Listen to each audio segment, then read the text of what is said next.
This is Matador News, and these are today's headlines. A fire is still raging near Santa Barbara and is 0% contained. Thieves steal more than $1 billion worth of jewelry from a museum in Germany.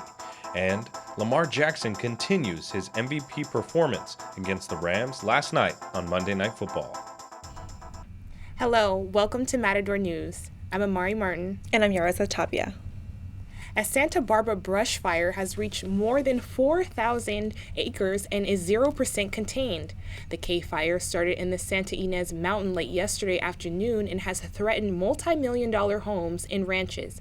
Santa Barbara has declared an emergency, saying the county's firefighters can't control the fire on their own. Officials say 0% is contained and winds remain high. Evacuation warnings were issued for areas north of Santa Barbara on both sides of California State Route 154. A major earthquake strikes Albania, leaving 18 dead so far and hundreds injured. The 6.4 magnitude quake, with an approximate depth of 12 miles, hit the European nation early this morning. The United States Geological Survey says the epicenter was in the port city of Dresden, around 22 miles from the capital city, Tirana. Social media videos show buildings collapse. Rescuers are working actively to find missing people. The Albanian Prime Minister says nearby countries, including Italy and Greece, are helping with recovery efforts. Newly discovered classified documents show the Chinese government put at least 1 million Uyghurs inside detention centers. Most of those detained Turkic people from northwestern China were Muslim. The documents have been verified by the International Consortium of Investigative Journalism. They revealed the Chinese government's strategy to lock up minorities, rewrite their thoughts and language, and give them new skills. China claims the camps in Xinjiang region are centers for vocational learning and education, but the documents indicate watchtowers, double-locked doors, and video surveillance to prevent escapes. China has elaborate scoring systems to grade detainees on behavior and performance. These Chinese ambassadors to the United Kingdom say the documents are pure fabrications. One human rights lawyer called it an Orwellian system of ethnic cleansing, with China acting as Big Brother. Protesters in Mexico City came together to show their solidarity with the Women's March in Washington, D.C. The demonstration took place outside of the U.S. Embassy in Mexico. Protesters lined up along the city of Main Avenue, El Paseo de la Reforma, demanding social change and justice for women. 19 of Mexico's 32 states have declared gender violence alert since 2007 and demanded more security and emergency measures. Amnesty International says Mexico has the most femicides of any country in Latin America. 9 women are murdered every single day. In Germany, thieves stole 3 historic sets of jewelry from the landmark Green Vault in the Dresden castle. German museum officials are trying to confirm all that was taken after the thieves snuck through a window, smashed a glass display, and took diamonds, rubies, emeralds, and sapphires. The 3 historic jewelry sets contain 37 parts each and are estimated to be worth more than $1 billion. Museum director says the jewels have a cultural value that is priceless and say the prices cannot be sold legally due to their historic value. Despite the large loss, the museum's most valuable jewel is safe. This is the Dresden Green Diamond, a 41-carat gem currently on loan to New York's Metropolitan Museum of Art. Animal cruelty is now a federal felony after President Trump signed a bill into law on Monday. The bipartisan bill passed in the Senate unanimous decision criminalizing certain acts of animal cruelty. Senator Pat Toomey says evidence shows those who harm animals often move to the acts of violence against humans. He believes the federal government must have strong animal cruelty laws and penalties. This bill is an expansion of the 2010 Animal Crush Video Prohibition Act, which made animal crushing videos illegal. The new bill includes underlying acts not included in the 2010 bill. The United Nations says the time for rapid and transformational change to limit global warming is now. A new report says delaying change any further will make it impossible to reach desired temperature goals. The UN is calling on countries to strengthen the commitments made in the 2015 Paris Agreement. Safe levels to which temperatures can rise without causing devastation are between a 1.5 and 2 degrees Celsius range. The UN Environmental Program suggests to get Earth back on track, countries must multiply the level at which they pledge to reduce emission, 5 times the current rate. Global greenhouse gas emissions must fall nearly 80% every year to remove 32 gigatons of carbon dioxide from the atmosphere. The report also says that at the current rate, temperatures are expected to rise 3 degrees Celsius by 2100. The koala who gained worldwide attention after he was rescued from the destructive Australian bushfire has died. The Port Kamunui Koala Hospital says Ellenborough Lewis was put to sleep earlier today because he couldn't recover from his injuries. Veterinarians said Ellenborough Lewis's wounds were not getting better, and after examining the severe burns on his feet, arms, and legs, vets decided to put him to sleep. The fires that devastated eastern Australia has killed hundreds of koalas and burned thousands of acres of their habitat, putting koalas on the endangered species list. Now let's go to Jairo Alvarado in the newsroom with the story on traveling during the holidays. All right, thank you, Yarazeth. Current weather conditions are only going to get worse, and we asked CSUN students if the weather will have an impact on their travels this holiday season. Overall, my whole family is getting sick, so that could affect many people around. And the weather, in this case, it's not going to help. Traffic will impact me for whether I'll go home or not, because I'm an exchange student and my home is far away from here. For other people, I'm pretty sure it will, because there's always traffic and everything, so the weather probably play a big role in that. Well, I know Wednesday, for me, I said, I'm not from here, and I know it's gonna rain a lot on Wednesday, and then not mainly for that reason, but I know some people said that they didn't want to go out or travel because it's kind of dangerous to drive in the rain. Forecasters say there's an 82% chance of rain starting tomorrow morning and continuing throughout Thanksgiving weekend. Multiple storms from coast to coast will complicate travel plans everywhere. Now let's go back to Yarazeth in the studio with updates on the impeachment. The House Intelligence Committee will write a report on President Trump's conduct in the Ukraine controversy and give it to the Judiciary Committee when Congress returns from Thanksgiving recess. Federal Judge Ketanji Brown Jackson ruled yesterday that former White House counsel Donald McGahn must testify. Jackson said the president does not have the power to excuse his aides from taking an action that the law requires, even for security reasons. Last week's congressional testimony indicated Secretary of State Mike Pompeo knew about the quid pro quo and Ukraine, and today Pompeo said he had been compliant with the investigation. We've continued to comply with all the legal requirements. You saw we released documents, I guess it was last week now. We'll continue to do that as required by law and as appropriate, so that appropriate oversight can be conducted. The House Judiciary Committee says it has scheduled its first impeachment hearing for next Wednesday.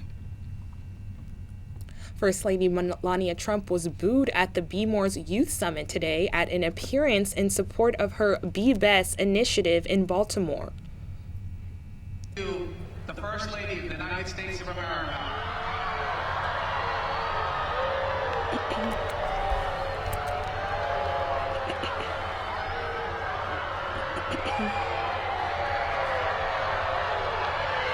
The boos lasted for about a minute and marked the first time the First Lady has been publicly booed at a solo event. The audience remained active, speaking over the First Lady's remarks, but she never wavered and finished her speech. As she left the stage, the boos reigned, and once again, the Trump administration has a history with Baltimore, including the time President Trump called the city a rat and rodent-infested mess in a tweet. Let's go to Tyler Ridgle for all business news. Thanks, Amari. Tesla unveiled an all-new electric Cybertruck with an interesting look. The SUV has a box-like triangular shape. CEO Elon Musk shared a video on Twitter of the Cybertruck beating Ford's F-150 truck in an uphill tug-of-war contest. The vice president of Ford responded, asking for an apples-to-apples test, which Elon Musk said, "Bring it on." The company boasts the new Cybertruck as being unbreakable, having unarmored glass, windows, and a strong body. At the recent prototype show, the truck was hit with a sledgehammer to show the strength of the body panels. Then they threw steel balls at the windows, but the windows broke. Musk says the windows broke because the sledgehammer to the body weakened the glass underneath, causing it to break on impact. The Cybertruck is expected to be out late next year, but it already has over 200,000 pre-orders. The base price for the Cybertruck starts around $40,000. A clean energy company has found a new way to use artificial intelligence. The company Heliogen uses a field of mirrors to reflect sunlight that generates extreme heat up to 1,000 degrees Celsius. This is the first time that solar energy can create cement, steel, and glass in other industrial processes. The carbon-free sunlight can replace fossil fuels. Essentially, we take mirrors, and we have a mirror that is reflecting sunlight, but we have 1,000 of them. So imagine the mirrors like this, all in a field, but all precisely tuned with software to reflect their solar beam to one single spot. Now, if you take one mirror and reflect light to a spot, it will get warm. But if you take 1,000 mirrors and have them align exactly to a single point, you can achieve extremely, extremely high temperatures. The company's biggest challenge will be switching companies who use fossil fuel to Heliogen. Best Buy is predicting a strong holiday sales season. The electronics giant is currently putting up great sales numbers. The company says it made improvements on its online operations, delivery systems, and customers' in-store experience. Best Buy stock price is up 40% this year in 2019, reaching a new high. Now let's hear from our Matador News reporter Daniel Ramirez in the newsroom with more on upcoming crazy shopping season. Thanks, Tyler. Yes, the holiday season is upon us, a time where families get together to feast as they watch the Dallas Cowboys lose another head-scratcher. Yet, for some, Thanksgiving is the beginning of shopping spree, and many set up camp on sidewalks for the latest deals of all sorts. We asked CSUN students for their thoughts on two more popular of the days of the year, Black Friday and Cyber Monday. I've always worked on Black Friday, so I don't really have a chance to actually shop. But this year, I do have some time off, so I probably will take advantage of the time I have off. Not really, but I know that like you get like really good deals on Cyber Monday, so I'm definitely gonna look into it this time around. Yeah, I personally do. I always just try to find like any like deals on like video games or electronics. If it's like a good price, I'll probably try to get it. I think that Thanksgiving should really be something we should do for the entire weekend, and I plan on really going out of town to be with my family and spending time to do that, because I can go shopping any day, but this is a time for family, and I plan on enjoying that. I would definitely say that I prefer Cyber Monday. I feel like a lot of us have been like shopping online. It's just more convenient. Stores like Target and Walmart are set to open as early as 5 in the afternoon Thursday on Thanksgiving, as millions of eager customers are set to stuff shopping malls across America. Now back to Omar James in the studio for News on Health. Thanks, Daniel. Appreciate it. An Indiana hospital is being sued after more than 1,000 patients were potentially exposed to HIV and/or hepatitis.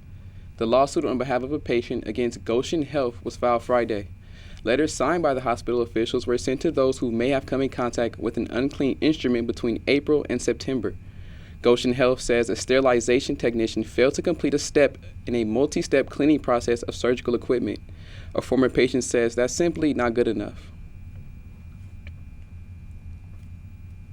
Finding out that they didn't follow that, it's unwelcome. It's not. It's life and death at this point. It feels like. Officials say the chance of infection was extremely remote, but advised patients to get screened for HIV, hepatitis B, and hepatitis C. Many studies show an increase in depression, anxiety, and mental health problems in college students. The Associated Press looked at 5 major universities and found that more students than ever are seeking counseling. But some students wait for weeks for treatment. Other students look elsewhere for other mental health help. Mental health treatment have doubled over the last 5 years due to the rise in depression. Some students protested the long waits at schools in Maryland and California. Some universities are able to offer help right away to those who may need help. Others are asked to schedule an appointment. One Texas campus is now charging a new fee to hire more student counselors. Now, let's go back to Tyler with the latest in entertainment. Thanks, Omar. Frozen 2 broke the record for ticket sales at the box office this weekend.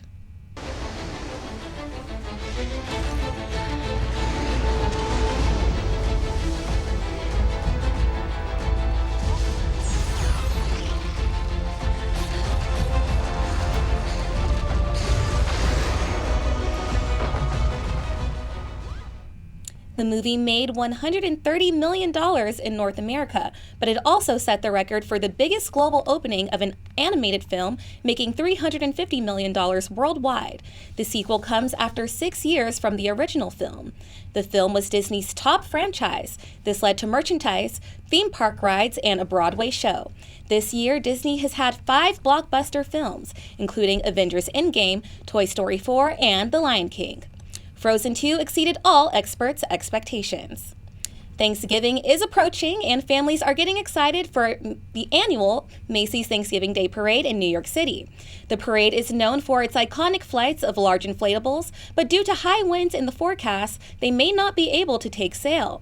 Meteorologists say the winds are expected to reach up to 30 miles per hour, while gusts could be as strong as 50 miles per hour.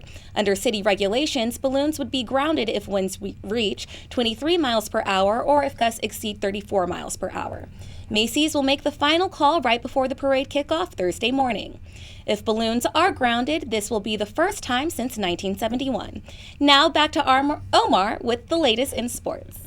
Well, thanks, Tyler. The International Olympic Committee will support the banning of Russia from Olympic participation. The World Anti-Doping Agency confirmed Russia officials tainted evidence during its doping investigation. The agency believes evidence from a Moscow lab was sealed by state authorities and could prove hundreds of doping cases and cover-ups. The agency's expert panel recommended Russian athletes compete as neutrals at next year's Olympics in Tokyo. The panel banned Russia from major international competition, including the 2022 Winter Olympics in Beijing. This is the first major punishment handed out since the investigation started in November of 2015. Now on to the Lakers. LeBron was in his bag last night against the rival San Antonio Spurs. 5 rebounds out to LeBron James, wide open 3, lead to 5, and now James for 3. He in some ways to me is like Shaq. So big, so strong, and hits the 3. The Lakers were down 2 at the half, but turned things around behind a big third quarter.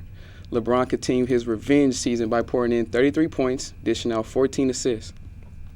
The Lakers are off to a historic start at a 15-2 and play the Pelicans tomorrow in the Big Easy. And the Rams hosted the Ravens last night on Monday Night Football, but it wasn't much of a contest.